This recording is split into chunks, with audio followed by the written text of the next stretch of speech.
But obviously, when you play blindfolded against another player, it means that you're superior, you're much, much better.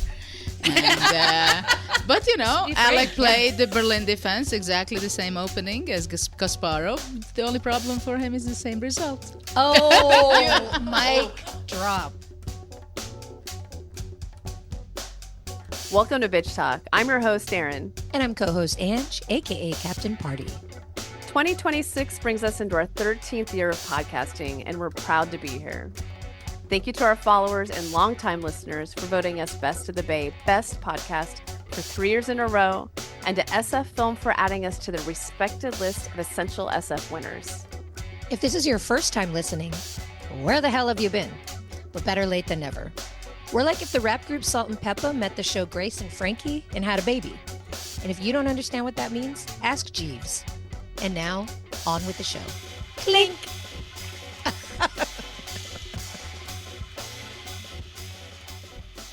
Welcome to Sundance 2026. Thank you to our festival sponsor, Standard Deviant Brewing. And in this episode, we're bringing you Queen of Chess, which is streaming right now on Netflix. All right, Bitch Talkers, on this segment, we are going to talk about the documentary in the premieres section of Sundance. It's called Queen of Chess. And we're sitting down today with the director, Rory Kennedy, and the queen herself, Judit Polgár. Welcome to Bitch Talk. Thank you. Hi. Thank you. Great to be here. Rory, we'll start with you. Can you introduce our audience to your film? Yes. So this is a film called Queen of Chess, and it is about Judit Polgár.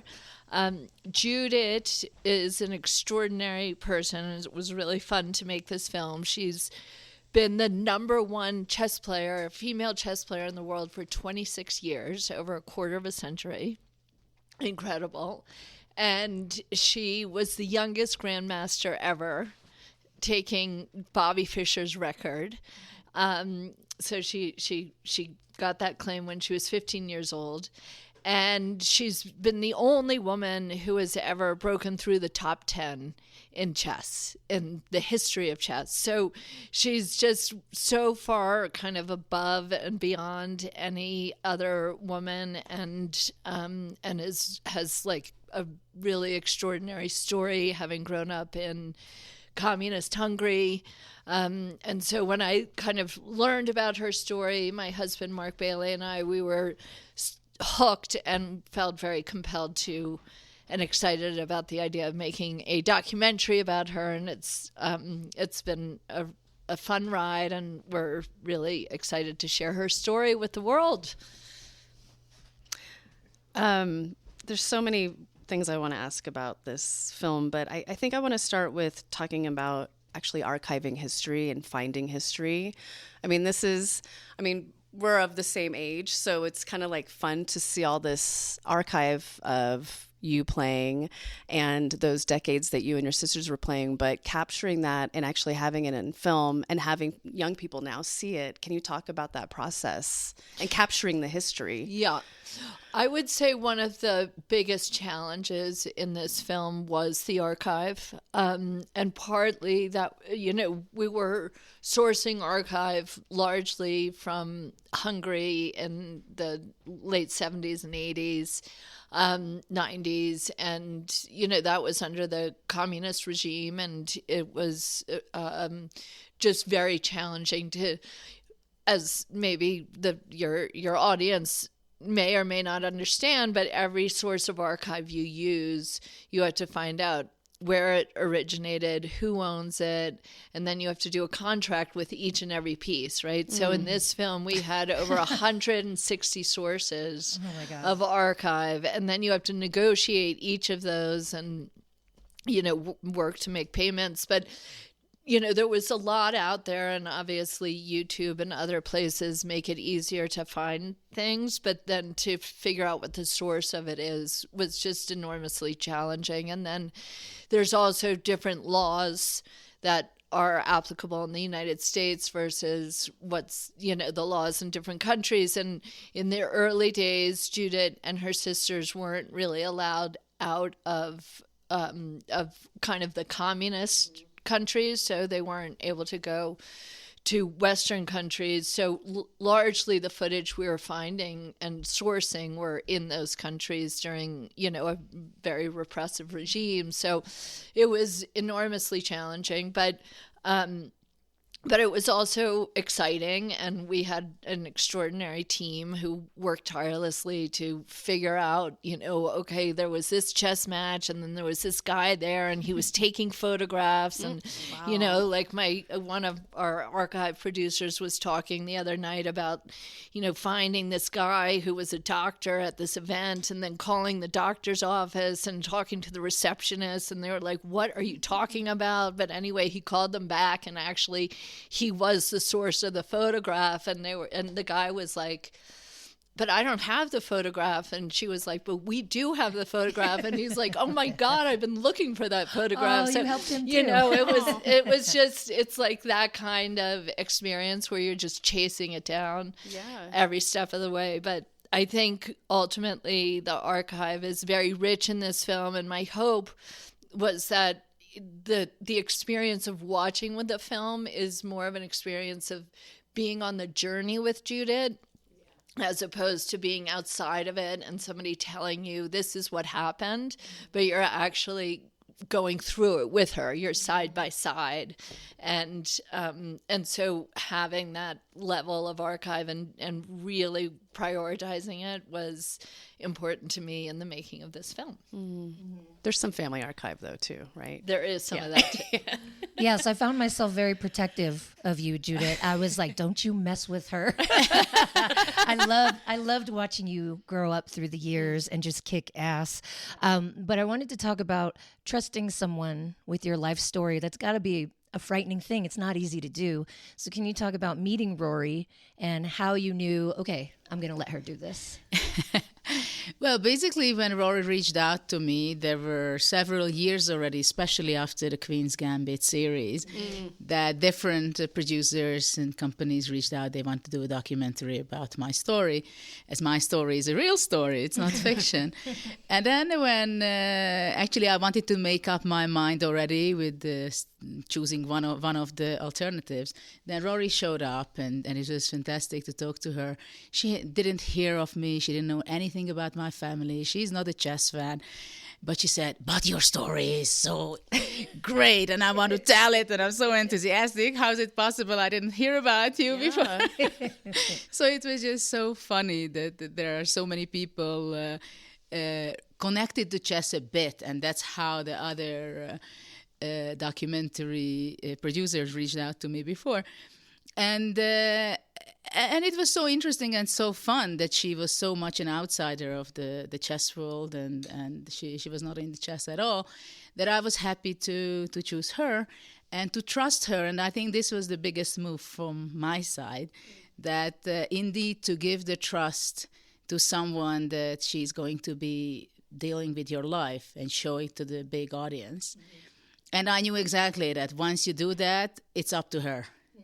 I mean, I have not much to say about it. You didn't watch any cuts before it came out? No, there was only a fact check just a month or two before finalizing it. So I knew that I have no saying in it. So it was kind of scary, but I said, okay, let's go with it. I had a life which is possible to tell in different ways. And I was also very happy that a woman filmmaker is going to be doing it, because I feel that she can tell it better. She can delve into my story and get the feeling more to that. So this is one of the things which I was happy with. And also I felt that it's very interesting who is not connected to chess at all. Right, yeah. That she wants to bring it to a larger audience, which means that she knows exactly. She doesn't have to go back, okay, let's go out, how it is for non-chess players. No, she herself represents that audience who is non-chess players. So I thought it can be very authentic, and she worked it out very well from this angle. And her team was remarkable and great. Mark and Kevin and the rest. So it was a huge team of her. Of course, I was continuously getting messages, questions to help out some archive material and resources. But I'm happy that I made this trust in Rory. You felt taken care of. Yeah. It was a long journey, like nearly 2 years, but we are here, and tomorrow we see it. Yeah. I have a question about your sisters, and that there's such a bond between the three of you, and that there wasn't any sibling rivalry throughout all of this. Can you talk a little bit about all of that and how you all are now together?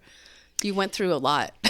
Well, I remember I was like, 18, 19, when first they started to ask me this question, that how was your rivalry with your sisters? And then I realized, well, actually we didn't have. And then I started to figure out the reason must have been because we got so many attacks on my family regarding that we were homeschooled, and also from the Hungarian Chess Federation that my parents were supportive on playing against the best players, which meant that against men. And so this was such a strong opposition that we felt every success our own, whether it was my success or Susan's success or Sophia's incredible success.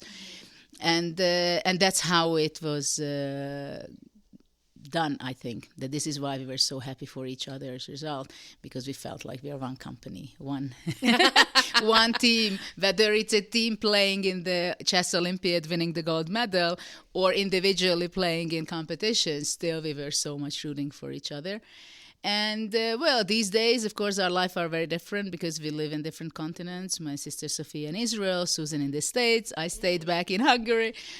But, of course, that's why technology is a good thing, because we can keep in touch. And up to today, we are very good friends and very, very close. I love that relationship with you and your sisters. Do you want to add anything, Rory, in working with Judith's family? I do. Actually, I see her over there chomping. Yes. Yeah. I think, to Judith's point, there was definitely a sense that it was like the Polgars against the world. There were so many institutions and individuals who were in opposition to what they were doing. And as you see when you watch the film, the government itself really, cracked down on this family. They tried to put Judith's father in prison for homeschooling them and focusing so much on chess. They tried to throw him in a mental hospital. And then, you see it in the film as well, just the opposition in the chess community, which was very male dominated, this real resistance to these young girls who would come in. And, the thing is Judith and her sisters would walk into a room and everybody in that room was opposed to them winning. And then you see over the course of the story, Judith winning over and over and over again, right? So it's enormously satisfying. Yes. But so good.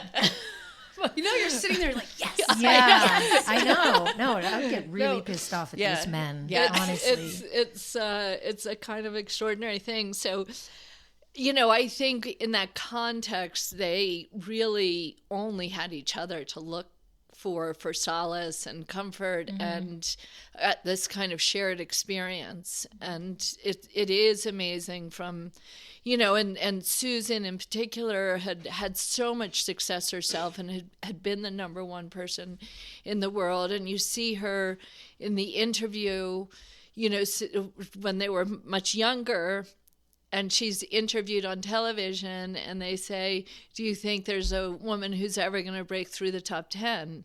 And then Susan says, she doesn't look at herself. She says, I think she might be sitting right next to me, and she's looking at this sister who's like 12 years old.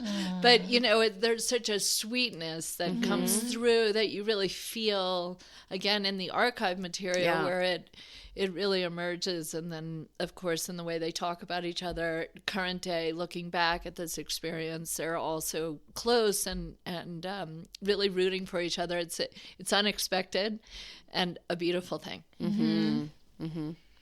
So not only is the archival footage really powerful, your interviews, where did you interview them? Because the locations were so beautiful. Well, can I go visit those places? Just like, wow. Yeah, thank you. Thank you for noticing, because I really wanted to have the film kind of have an aesthetic that represented kind of this world, particularly in communist Europe in the 70s and 80s. So it kind of worked out because, as Judith has pointed out, her family is scattered in Israel and the United States and Hungary. They're all over the world, but they happen to be all gathering together last fall, September, October, in Hungary for the Chess Olympiad. And Judith has a wonderful foundation where she helps young children, particularly girls, get interested in chess. And so they were doing a number of events there. So the whole family and also a number of the chess experts who we identified as wanting to film were all in this one location during this one period of time. And of course, it was in Hungary where so much of the story takes place. So we worked with a local production team there to identify spaces that were really aesthetically beautiful, high ceilings. And also the other thing I wanted was to have the space kind of be synergistic so that the left side and the right side reflected each other perfectly, and which you may or may not have noticed. But that is, in fact, if you look in the backgrounds, they're identical, and each of them not unlike a chessboard. Right. Well, it was aesthetically pleasing, so it worked. Yeah, I didn't notice it, but I noticed it. So yeah. Anyway, so there were some really beautiful spaces. Yeah. Before we get to our last segment, I do want to ask a question about the soundtrack. I loved all the music that was chosen, very punk, all female. So can you talk about all those choices and how it helps the film move through? Yeah, it's kind of unexpected, right? Punk and chess. But I mean, part of the challenge, honestly, in this story was when I was doing, and my husband and I, who's my partner, and Mark Bailey, and he's producer and writer, we were really invested from the beginning, having done the research and the experience of like sitting at the edge of our seat, like what's going to happen next? What's Judith's next move? Both in terms of her personal life, how is she going to stand up to, these men, to the chess community, also, frankly, to her father, right? Because he had very, very strong ideas, and sort of how is she going to forge her own path? And then also in any given game, like what move? Because what I learned to love about chess is it can all look like it's going against you, and then you make one move and you can change everything. And as Judith says in the film, it's not over until it's over, and you got to just keep believing and keep going and tracing that. So that was our experience in the research of it, that there was excitement, and we wanted this film really to feel like a sports film where people are at the edge of your seat. But of course, at the end of the day, it's 64 squares, 32 pieces moving across a board, right? So one of the things that we did was, as you pointed out with the soundtrack, is choosing these kind of girl-led punk music like Blondie and others from that era. And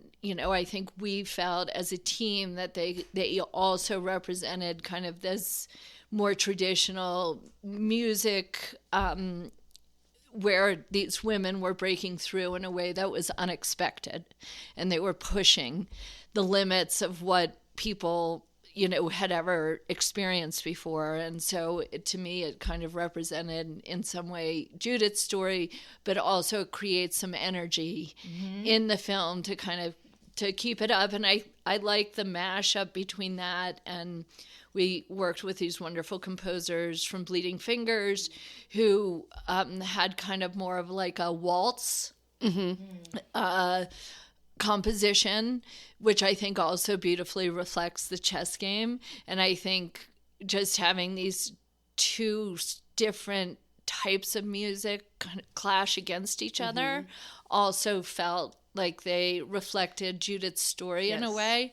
And in my experience of making films, I try different music sources at different times, and like the film just kicks it out. And this is kind of how we started the film in the very beginning with this punk rock soundtrack, and it just kind of got absorbed and it just fit. It just worked. I don't even know why it worked, but it did. And anyway, so I think that helps with creating momentum, and hopefully it creates a sensation of, you're not bored, you're enthralled and pulled into the story. Yes, it's an entertaining movie through and through. Yes. We feel like we're winning with you, Judit. I'm happy. Yes. I never thought of that way about my winnings. No, your wins are our wins. We need all the joy we can get these days. But speaking of winning, we went to an event last night where you beat Alec Baldwin and you were blindfolded. Was that the easiest game of your life, or can you give us some feedback on that? What a provocative question. Was it the most fun game of your life? Okay, most fun. Yeah, it was definitely a great fun of my life. Yeah. Playing that game, but obviously when you play blindfolded against another player, it means that you're superior, you're much, much better. And, but Alec played the Berlin defense, exactly the same opening as Kasparov. The only problem for him is the same result. Oh, mic drop. That was beautiful. But as soon as you played yours, I'm like, that's always her move. Yeah, that's always like, yeah, someone commented on, you're doing that. And we're like, they didn't watch the film yet. They don't know. We knew. Yes. We knew your first move. Yep. One other quick question. Sorry. So you are a mother now. Do your kids play chess? Are you teaching them? When they were like 4, 5, 6, they learned the moves and they were playing in some chess tournaments. But after that, they retired faster than I did. Okay, fair enough. Okay, so we end each segment with something that we call This Bitch. And we like to give our guests an opportunity to shine a light on someone that is bringing them joy, or to throw shade on someone that's pissing them off, frankly. So who is your This Bitch of the moment? It could be person, place, thing, color. It can be, my coffee this morning saved my life, so that's my bitch of the moment. Or it could their be tea, yeah. Or Alec Baldwin, I don't know. Well, can I say Judit Polgár? Of course. Okay, well, I'm going to say Judit Polgár is my bitch of the moment. Yeah. Well, for me, it's Rory Kennedy. Oh, I love that. There's no wrong answer. I love that so much. That was perfect. Well, we are here for like 10 days. We are going together. So we're on the journey. You're bonding. Thank God you get along. Yeah. Yeah. Well, thank you so much for this film. We needed this uplifting story. Your name is etched in history books. We've been speaking with director Rory Kennedy and the Queen of Chess, Judit Polgár, of the documentary Queen of Chess. Thank you so much. Congratulations. Thanks. Thank you. That was awesome, you guys. This episode was supported by Melanie Pena, who would like to give a shout out to Golden Gate National Parks Conservancy. Thanks for joining us on today's show. You can find more information about this episode in our show notes. If you're missing us, you can visit us at bitchtalkpodcast.com to sign up for our newsletter and buy us a cup of coffee. Did you know we're also on the radio? You can find us at bff.fm.